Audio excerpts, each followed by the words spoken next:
Welcome to The How of Business with your host, Henry Lopez, the podcast that helps you start, run, and grow your small business. And now, here is your host. Welcome to this episode of The How of Business. This is Henry Lopez, and my guest today is Mike Finger. Mike, welcome back to the show. Thank you, sir. Pleasure to be here. Looking forward to it. We're going to explore again, how do you prepare your business for sale and some of the common misconceptions or mistakes perhaps that Mike encounters, because this is what he focuses on, and perhaps determining if you should sell your business. But certainly, as Mike will explain, and I have given this a lot of thought and experience as well, is I think every business that we own, we should prepare for sale, even if we're not intending to do so anytime soon. So that's what Mike and I are going to explore on this episode. To receive more information about the How of Business, including the show notes page for this episode, and to schedule a free coaching consultation with me, just visit thehowofbusiness.com. So let me tell you more about Mike. Mike Finger is a successful small business owner and the founder of Exit Oasis. Exit Oasis provides coaching services and resources to help small business owners like us prepare for the sale of their business. Over the last 25 years, Mark has bought, built, and sold multiple businesses. Building his first business was a rewarding challenge, as he says, but what really captivated him was the selling process, the selling of that first business. Mike explains that selling his first business was a miracle in his life. It changed everything, but it almost didn't happen. He was 10 years in with 50 employees when he found out the business was unsellable. It was devastating, as you might imagine, but he moved forward and focused on changing a few simple elements in the business. And those things made the first sale possible, the first sale of that business, and it changed his life. He now focuses on helping other small business owners experience that same miracle. And so, as I said at the outset, Mike, welcome back, because Mike has previously been on the show back in episode 278, which I released back in October of 2019. And that episode, by the way, Mike, has now been downloaded a total of 8,130 times since we released it. A very popular episode. Fabulous. It's great stuff.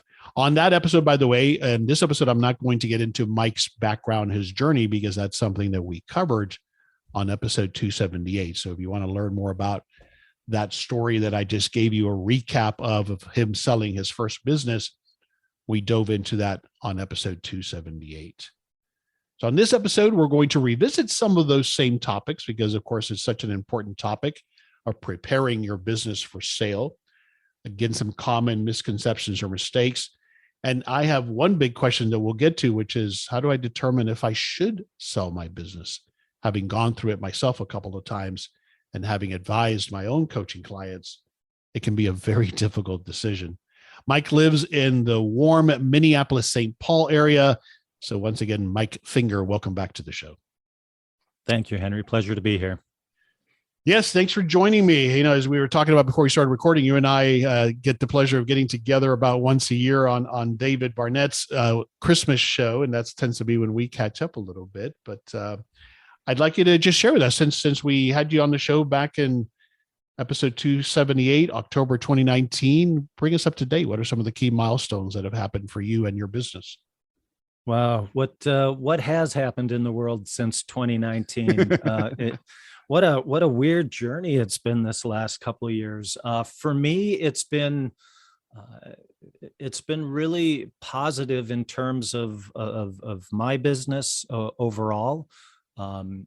Disruptive times tend to make this a topic that owners that wouldn't explore do explore. So I've had wonderful conversations, wonderful engagements with clients that are about this, and then we got to go through the journey together of that time period where do I want to sell my business? Dramatically changed to, is my business going to survive? And then it was something else a month later, and a month later, and a month later. The visual I will always have for that period is the conversation I'm having pacing back and forth in my living room at 9 o'clock on a Sunday evening with a coaching client who called, who's just trying to make sense of details and variables that have just changed dramatically. And that's, but again, fingers crossed, we seem to be coming out the other side of that and experiencing some normalcy, which I think is also true in this sell a business topic area. Yeah, man, no doubt. Did you see an increase of people selling their business, a decrease? How did it impact people selling their businesses? The best numbers I saw always talked about an increase in deals. I don't know that it's so hard to tell, right? Yep. Because numbers dropped off and then they picked up. Right. Overall, the activity has been strong from what I've seen. But this decision, this choice, it always comes down to a very individual journey. So I tell owners I talk with that, you hear the other stories, but at the end of the day, this is about what's going to happen for you. Yeah, well said. Well said. All right, let's start at this question. What, at a high level, we could have hours of conversation. This is what you help people with, but at a high level, what makes a business sellable is my question, and then we'll start to break that down. Sure. Well, let's make this important distinction first. Sellable is not the same as selling. I talk with a lot of owners who reject this topic outright because they say, I'm not ready to sell. And they think that's what we're talking about. And the truth of the matter is that's not this topic. This topic that we're exploring is about having the freedom to sell when and if you choose to. And so when we wrestle with the question you ask, what makes a business sellable? I always like to start there because there's a lot of fear with this topic, and sellable is not a fearful thing because sellable and ownable are exactly the same thing. And so what we look to do when we talk about what makes a business sellable is we ask what makes a business ownable. And for me, when I started this process, that was the main question, right? Because there's so much complexity in this space. It's easy to find a list of 47 things that are important if you want your business to be sellable. But we don't have the eat, right, and exercise answer in this space, things that give us ownership as owners of this topic. And so the breakdown for me comes down to three simple questions. Are my results desirable? Can a buyer duplicate my results? And can I document my results? If an owner can answer yes to those three questions, they are well down the path towards a business that they can sell. Excellent. Writing those down because I want to explore that, but I want to come back to this point that you articulate so well about sellable, equally ownable. Immediately where my mind draws is, or goes to, is building an owner independent business. If the business depends solely on me, not only is that a business that's hard to own, but it's absolutely not sellable in most cases. That's right. It gets right to the core of that second question, right? Can a buyer duplicate my results? Right. Well, if I'm not replaceable, the answer is no. And replaceable is so interesting from an owner's perspective because most of us get to this place of ownership through a path of trial and error where we've made horrible mistakes, where things have gone wrong, but we fixed them and we do all of this stuff and we get to that place and sometimes we lose sight of how critical we are. And so it comes down to questions like, well, does anyone else but you make sales? Well, no, I'm the one who has the client contacts and I do. Well, that's a red flag for question number 2, right? So it's that, can I be replaced? It's a key question. Yeah, another way to look at it is, can I be gone for a month? What happens to my business? Right. Right. And this whole topic really ties back to my, from my execution mindset or organizational mindset is the systems. And, the other way I've heard it expressed very well, Michael Gerber talks about it in the EMyth about developing essentially a franchise, even though you may never franchise your business, but it's another way to think about developing a business that can run without you. Absolutely. And that there is so much truth in what you just said. And I frequently see owners' brains explode when they think about it, right? Because it's so big and it's so maybe different from how they run their business. And so what I love to see is a pragmatic path to get there. And what does that look like? Well, it starts with Henry works from home on Fridays. He just doesn't go to the office anymore. And then it turns into Henry doesn't work on Fridays, because when I do that, now I've got to get an answer to the question, well, who do I ask if he's not here? Right. And now that system gets built. And then it's the vacation, the 3-day vacation, and finding ourselves at a place where we are pursuing the joy of this stuff at the same time that we're earning the benefits in our business. That's the pathway I love to see owners follow. Yeah. And I love that you explain that, because again, that's what happens sometimes is a month. What are you, crazy? And so it just can't do it, but a step at a time, incrementally, as you're describing, is the way to go about it. The other thing I want to explore, Mike, I think you've talked about this often, is we develop, you explain that we get here by trial and error. We get here by brute force sometimes, but it also then becomes our identity, doesn't it? It becomes, we really can check. We have to check ourselves that we're not feeding off of the ego boost that it gives us, that we are the answer man or woman. We are the one they have to come to. So have you found that to be the case, I suspect? Oh, of course. And it's such an evil recipe, right? Because when we're in startup mode, when our business is young, it is dependent on us. That's and right. So often we are the answer, and it will fail without us, and nothing happens unless we.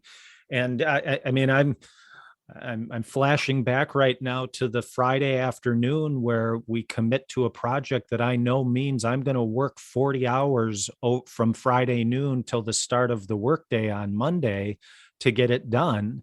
But there's no other resource to get it done. And so that dependency that the business has on us initially gets ingrained in us. We start to view the business that way. It needs that, it wants that.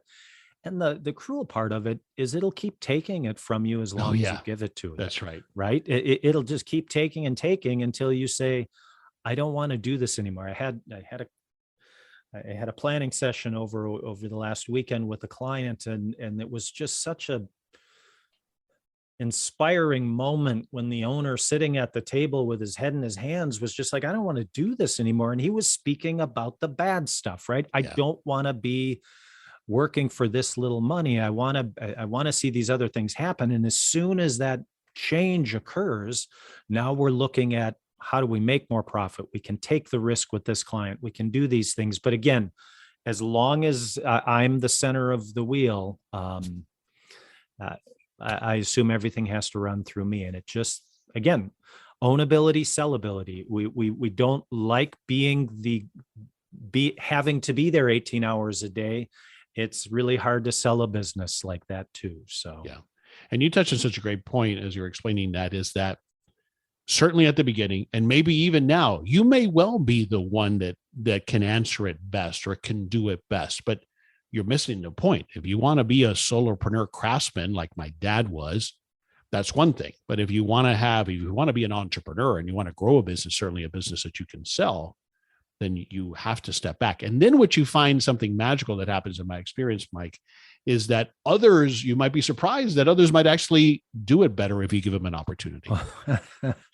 Yeah. I'm only laughing because I think of the numerous times that I came to realize that this incredible skill set I thought I had in this particular area just gets crushed. Right. But then you see it happen and you're like, oh, wow, what I can accomplish now because I've recognized. Yeah. But we got to let go of that, right? Because the question that then comes to mind is, well, then what do I do? What purpose do I serve here? And so that goes back to that identity that we've developed for ourselves as the firefighter in chief of this business. True.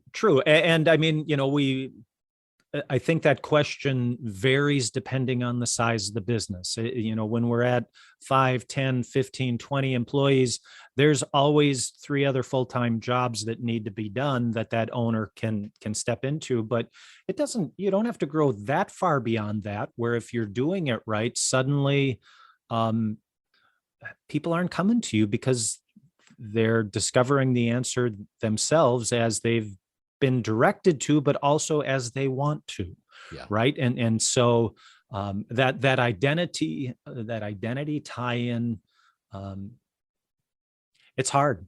I mean, it's hard, but we're all going to leave our business someday, right? That's right. That's right. And so we'd better. I can still remember the mentor from early in my career who gave me the advice that if you are what you do, what are you when you don't?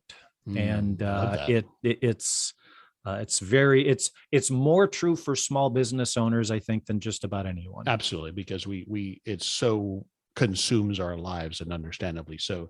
So the other point I wanted to explore on this number 2 point of can it be duplicated is often we have to look at, do we have a key employee or two that have all of the knowledge and all of the answers? Absolutely. The two key components there are the team you've built and the systems you've built, right? It's got to be about other people. They're invaluable to what we do as we grow the business. But if the knowledge only exists between people's ears, that's a problem. Yeah. I'm dealing with a couple businesses right now that are growing through that stage, and that owner frustration of why don't they understand this? Why haven't they? Okay, well, show me how. Show me where the guidance is. Show me where it's written down that it's been captured. And if we can't do that, we can't expect our employees to do it, let alone a buyer to appreciate that it continue to be done. Right. Yeah. One last point on this, and then I'll move on to the other two of the 3 points. It's when I sold one of my businesses, not about 5 years ago, was a salon suites business. I can tell you that we had multiple interested buyers, and every single one of them, one of the things that they pointed to is that we had documented the operations so well and so thoroughly that they could envision themselves taking over this business. And that was a key part. That was a key selling point for us. Huge. It's huge. And not for any fancy, special, hard to understand reason. The pragmatic reality of walking through the door and knowing the recipe for the thing that sells best, it makes perfect sense. Yeah. All right. Going back to number 1, my results are desirable. Are we talking about there primarily the financial results of the business, or what are you including in that item? Yeah. I mean, 2 basic areas there, and it's not again, the whole focus here is simplicity. Are my results desirable? What's the seller's discretionary earnings look like? What does the owner, what's the financial benefit of being the owner here? Too often as owner, we think sacrifice is our call in life. And so we think that pot of gold's at the end of the rainbow. But the truth of the matter is that any buyer, more importantly, anybody who's going to fund that buyer, is going to look at what the previous owners put in their pocket and do a little math. And if it doesn't add up, it doesn't add up. So it's funny. In many cases, I am an advocate for my clients' paycheck. We've got the goals for the year. That's all great. But how do we put an additional 50 grand in your pocket? Because that's how we're going to get to the math that makes the exit make sense. And then the other side, that's the financial side. The other side is the owner's job, right? I mean, it's just, what does your life look like? We forget that as owners, that a buyer is shopping for a life, right? And if your life sucks because you're there 18 hours a day, why would they pay you for the opportunity to have that? So it's the financial desirability, and then the owner's basic job. Do you have freedom? Can you visit? Can you go to the kids' ball game? Do you enjoy the people you work with? Is the work rewarding? Some of those basic kinds of questions come into play when somebody looks at your business. Yeah, great point. All right, and I can see, immediately popped into mind on the point of, because it's such a big thing for me, are you going to enjoy serving the clients or customers of that business, or someone who's going to buy it going to enjoy that? But I can influence that by what type of culture do we have, or do we make our clients happy, or is a prospective buyer going to look at, man, it just seems like there's a lot of battles here. There's a lot of collection headaches. There's, those things that I'm also going to inherit. Those are part of making it desirable, the results desirable, right? Absolutely. Absolutely. Those things that Henry, it's so funny. I'll sit down with an owner who I got to get out of here. And why do you want to get out of here? Because I'm miserable. Okay. But you understand, we got to fix the things that are making you miserable before it's going to be a sellable business. And of course, for me, the joy of what I do is I don't care if somebody ultimately sells, right? Because quite often when we create sellability in a business, somebody falls back in love with their business, and that's a pretty cool outcome as well. So yeah. And then you have an opportunity now to have it give you the results you want, increase the value of the business, probably certainly generate more income for yourself in that time period. And it really opens up a lot of opportunities. All right. So my results are desirable. It can be duplicated. Third is document, which I suspect is mostly about clean financials. Yeah, I mean the sexy stories in this place on this question are where we talk about fraud and where we talk about the second set of books and all that stuff, and that happens, but it's well, I'd like to say it's rare. I've run into it too many times to say it's rare, but the truth of the matter is that poor record keeping is much more common than dishonest record keeping. And so this is about your ability to prove to me as a potential buyer that you can prove that what actually happened, right? Do your financial records track? Do you have contracts and agreements with critical vendors and employees that I'm going to want if I buy the place?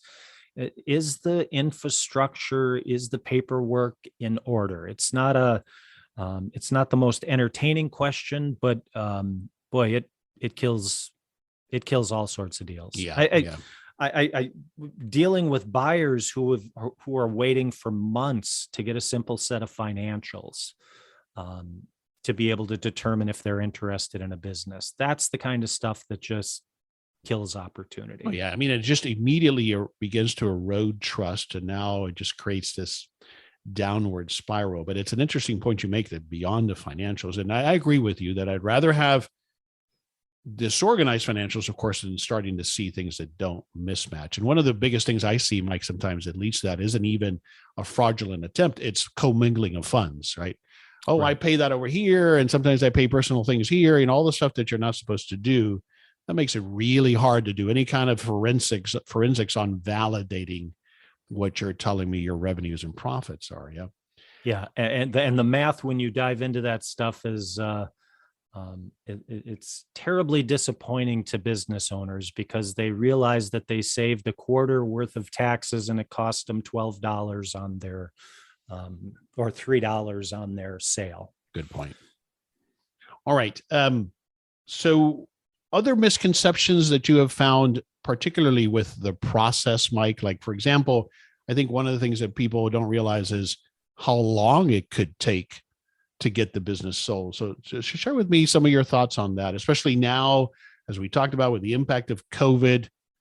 What are some misconceptions or misunderstanding about the process of selling a business?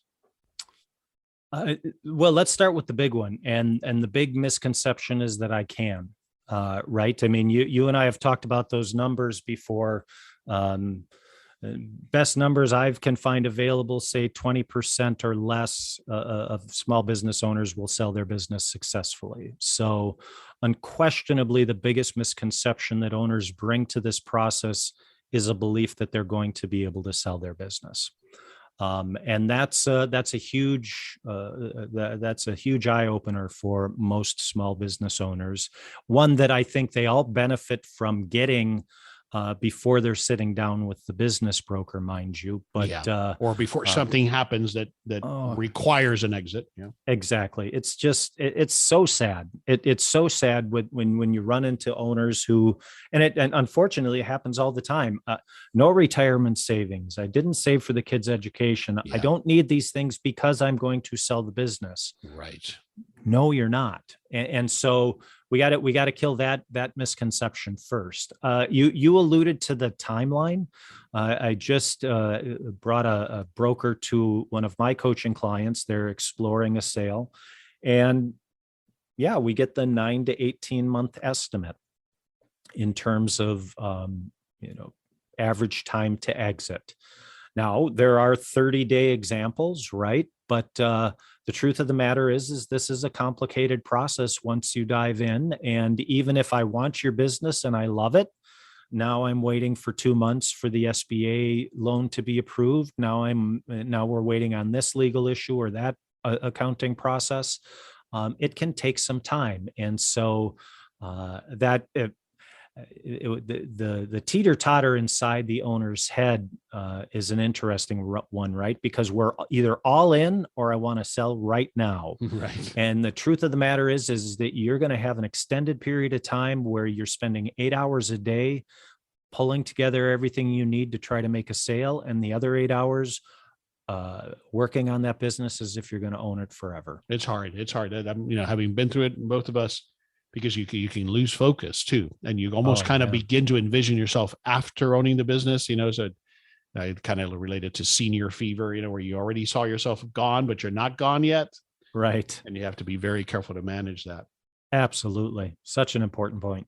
The other thing, obviously, that comes up that I want to explore is, well, I think my business is worth $1 million. And so let's explore that. We touched on it, obviously, on the last session, but it's such an incredible topic. At a high level, the way that I've always valued small businesses is I look at that owner's discernible income or that profit, but really you got to include all those owner benefits. So you calculate that number. I look back 3 years and average those 3 years, and then I multiply it by a multiple that I think might make sense for a particular industry. Is that more or less at a high level the way that you usually see it done for small businesses? My experience, Henry, is that those that get compensated by valuing businesses hate what you just said. Of course, because it's easy. And I believe it's fundamental truth, because it picks up on the distinction that I think is so important. It doesn't matter what the value of your business. What matters is how the buyer can pay for it.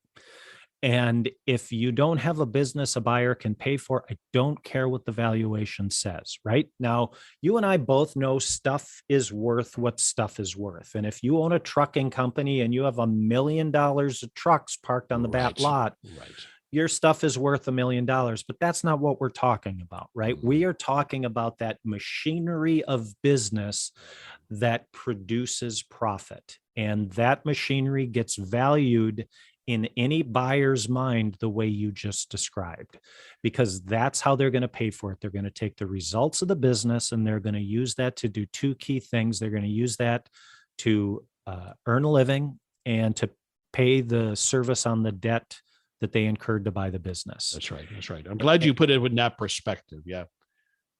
But of course, as you also clarified, there are businesses where there are assets to be valued.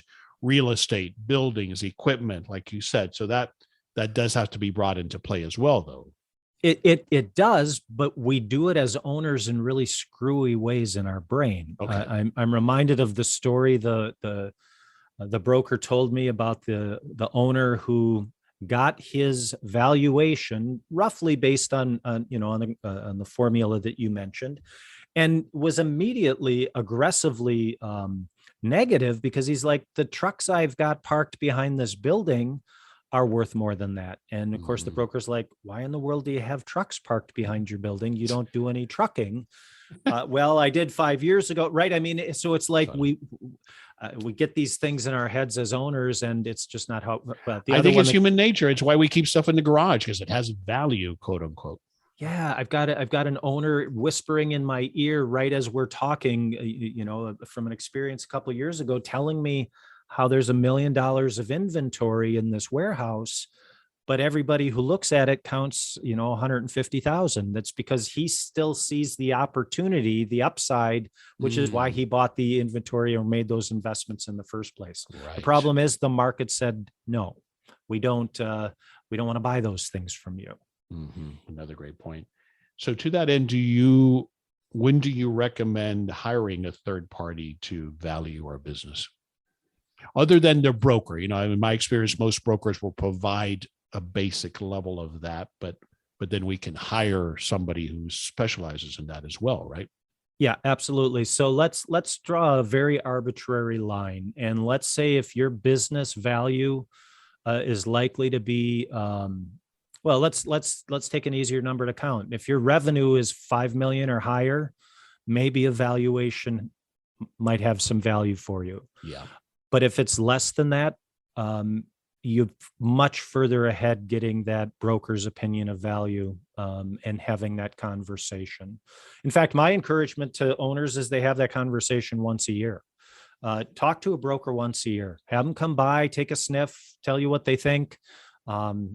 You're going to meet a lot of interesting people. You're going to get educated about this process, and hopefully you're going to find someone who you want to use to sell your business when you're ready. Right. But and you do find that brokers are open to that, because for them it's a lead, it's an opportunity. They're going to stay in touch. Yeah. Absolutely. I mean, I'm not talking about,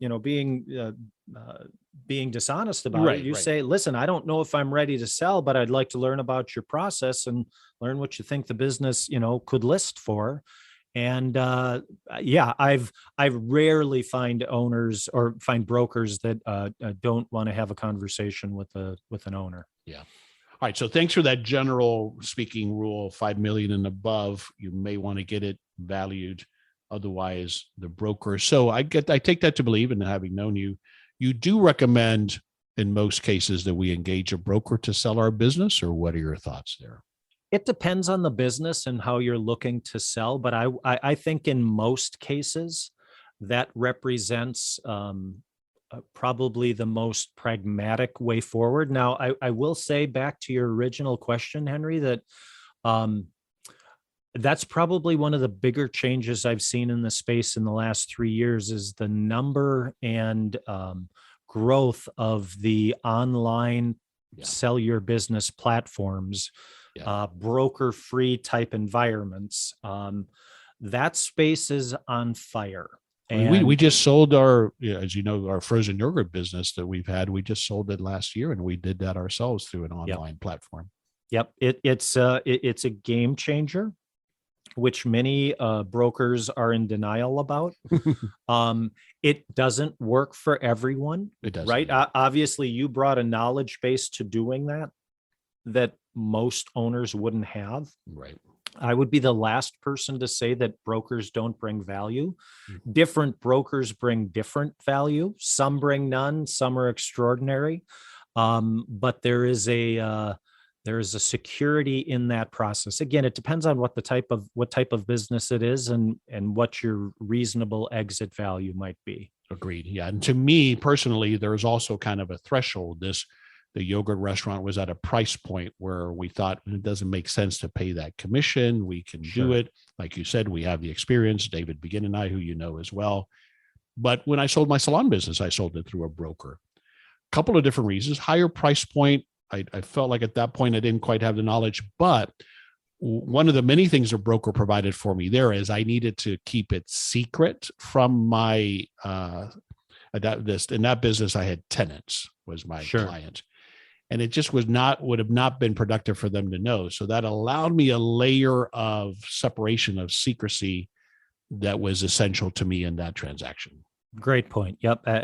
Absolutely of benefit in a situation like that. All right. When do I bring in someone like you? There aren't too many people like you, but when do you typically, ideally, do clients bring you into the process? It's a great question. I've got to rely on a former client to give you the answer. And I remember distinctly when she told me, I'm not sure if I'm ready to sell, but I'm ready to be ready to sell. Yeah. And so that, again, for me, it's about getting to that place where you want to be, where you want to have the freedom to make the decision. That is, and again, the biggest problem in this space from my perspective is that most owners think they're there now. They think they could sell whenever they're ready. And that's just not true. So you must have a lot of pushback though, because a lot of times people don't want to be told that, right? So you're looking for the owner who is open to that, obviously, and is willing to take that answer that you may not be ready right now. Yeah, well, that's got to be day one, right? That's got to be, let's take a look at the financials. Let's talk about what we have here. And back to our original, point, can a buyer buy this? Can it do the results that are generated here? Are they sufficient to allow a buyer to buy it? And again, outside of the question of assets, as you brought up earlier, in most cases, the answer is no for most small business owners. Mm-hmm. Right. This is a question that I have always pondered. You said earlier, we weren't talking about this point of should I sell, but that's where I want to go next. Yeah. Briefly, because it's to me, they're like, I've kind of summarized it. There are two biggest decisions that we have to make as business owner. When do I stop? When do I shut it down? Because I'm never going to be able to turn it around or reinvent the business model to make it profitable. So when do I stop putting money into it? The other one, which is maybe even harder to make a decision on, is when do I let this go? When do I sell it? In other words, if it's a voluntary decision, I'm assuming I get to this point and it's voluntary. How do you look at that, and how do you help people make that decision? That's a great question. It's a deeply personal one. It is obviously, it depends in part on how somebody views the business. If the business is primarily an investment, something that doesn't consume their life, that is, then we could answer your question fairly simply by talking about, return on investment and where else could you put that capital and some of those sorts of things. That's a big one, right? If I do have that situation, then that's often the advice that I get is, okay, well, you got to think through where else are you, the tax hit, and where are you going to deploy that capital to give you similar returns? Right. And it's luxuriously simple in that situation. In most cases, that's not the situation the owner has, because their life is so intertwined with this business, where it is, what they've done, what they desired it to be, that it isn't. And so for me, when I sit down with a client who's wrestling with that question, it comes down to those basic life questions in addition to business questions. What do I want to spend my time doing? Yeah. What brings me pleasure? What gives me satisfaction?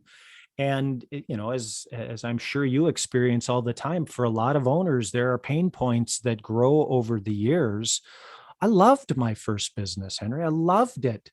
And then I hated it. And it's like it turned on a pivot. Now, I know that didn't happen. I know there was a several year long period where that started to change, but I have the regrettable reality that I can tell this story about other clients the ways I do because I lived it, right? Mm-hmm. If you're to this place and we think there's going to be warning signs, we think I'm not in some ways, I'm not a huge fan of the whole concept or the term of exit planning, because it seems to happen so rarely. Interesting. Where someone has here's my 15-year plan.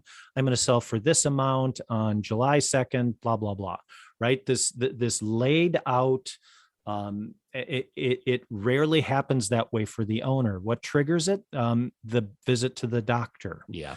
The diagnosis, or a partnership divorce that goes wrong, or a divorce. Yeah. Exactly. But also related to that, what happens is, and this is what I do think you have to revisit on a periodic basis, is the business I may no longer be in alignment with where I want to go. Right. No, that's a great point. And the other side of this is that when we're owners, we're so tied into this. But Henry, you and I know a secret, right? We know there is a magical time period that happens right after you sell a business. Yeah. And experiencing that and talking about that with owners can be a wonderful drive forward for them, because there's a lot of fear about this. But absolutely, I have come to just love that period after the sale. I've got resources, I've got time, I've got interests I can explore. In my case, it meant buying or building another business each time, but the freedom to do that was fabulous. I will say though, that for some people I've observed, going back just briefly to the identity point, it was so much, well, you phrased it, it was the quote you shared. It was so much about who they were that now they don't know who they are. Absolutely. And that's there's prep work to be done around that. That's right. right. How am I going to spend my time? What am I going to what are the interests? In fact, one of the things I'm finding really interesting with several clients I'm working with right now is we're combining some of these goals. You and I had talked earlier about extracting yourself from the business. I have clients right now that don't work on Fridays, and what they're spending that time on is what the next venture is going to be. I love that. And so it becomes kind of a baton pass. Yeah. They're excited and ready to go into the next thing, just as their last thing is ready to exit. Yeah, that's brilliant. Instead of waiting completely until it's all done, and then you're like, oh shoot, I hadn't thought about what's next. Yeah. Yep. Brilliant. All right, great stuff. We'll start. I can keep asking questions for but we'll start to wrap it up. Where do you suggest people start in getting ready to sell their business? Now, and just to go back to the point you made about having a business exit plan, I agree with you, but the way I look at it, Mike, is to me, the plan is to develop and build a business so that it is sellable as a way of operating the business, as you articulated, right? So that in itself can be an exit plan. Is that fair? In other words, not about asking the question, am I going to exit in 10 years, but have it ready to sell. It can be a plan in and of itself, right? It absolutely. And I don't want to overstate what I said earlier. This is where we get to, I think that's the old Eisenhower quote that plans are meaningless and planning is everything, right? It's that process that makes it possible. And so it's about that. When you ask for where you start, for me, it's one word, it's intention. It's starting from a place where you as an owner can say out loud, I want to sell this business someday. And once you create that intention, then the next question is, how do I do that? And for me, it's about something simple and pragmatic. I encourage all owners to set a lunch date on their calendar with their future self, right? I'm going to spend 30 minutes a month on this topic. I'll read articles, I'll watch videos, I'll listen to podcasts. I'm going to invest a little bit of time every month on making this work out well for me in the future. And to me, that's how this grows. It starts organic. Yeah, I love that. All right, we've touched on it, but is there anything we didn't cover as to the services that you currently offer your clients? Again, my focus is on the coaching that I do with small business owners. I'm not a huge business guy. It's small to mid-sized companies with owners who are interested in being able to exercise that freedom when and if they choose to. Excellent. And then I'm always looking for book recommendations. Last time you were on the show, you recommended the EMyth, but I think where you want to point us is to this incredible list of books that you have on your website, right? It's funny. What I did is we put together an online library of free books about selling your business. So this is I'm not sure what the count is up to right now. These are resources from around the internet of places you can go to download or engage free books about selling your business. Yeah, that includes our friend Mark Barnett, who has a free book as well. Absolutely. Yep. There's a number of them up there. It's again, you're not going to lack. You're not going to lack for opportunities to gain knowledge in this space. Well said. Yeah, no, a good point. So tell me where I go, what the website is to find that list of books. You can find us at exitoasis.com. And a quick search there for library will bring that resource up. If you're looking for me, I'm most active on LinkedIn. Love to connect with folks through there and push a lot of content out about this topic. Yeah. When you search on LinkedIn, I don't think there are too many other Mike Fingers, so you should be able to find Mike fairly easily, right? I believe so. Yeah. Or is it Michael Finger, or it's Mike Finger on LinkedIn? Yeah, I'm in there as Mike. Yep. Mike, that's what I thought. All right, we'll wrap it up, Mike. What's one thing you want to take away from this conversation? And it might be related to the question you answered about where to start, but what's one thing you want to take away from this conversation we had about selling a business? My overwhelming, compelling advice to small business owners is really simple. Don't wait. Most owners, we wait and then we fail. I call someone else, talk to a broker, listen to a podcast on a monthly basis. I don't care what it is. Don't wait on this topic, because the only person that gets hurt from that is you. Don't wait until you have to sell to get ready to sell. Just don't wait. Right. I mean, again, the common answer is I'll get to that when I'm ready to sell. Right. And ready to sell. So it's not just ready, but educating yourself on what this all entails. Start now. Yeah. All right. Tell us again where you want us to go online to find you or to learn more. Find me at exitoasis.com or on LinkedIn. And again, my name's Mike Finger. Mike, great conversation as always. Thanks for sharing all this knowledge and putting it in terms that I can understand. And it's all great stuff. Thanks for coming back on the show and be with me again today. Henry, enjoyed it very much.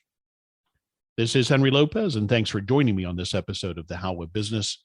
My guest today again was Mike Finger. I release new episodes every Monday morning, and you can find my show anywhere you listen to podcasts, including Apple Podcasts, Google Podcasts, Spotify, or at my website, thehowofbusiness.com. Thanks for listening. Thank you for listening to The How of Business. For more information about our coaching programs, online courses, show notes pages, links, and other resources, please visit thehowofbusiness.com.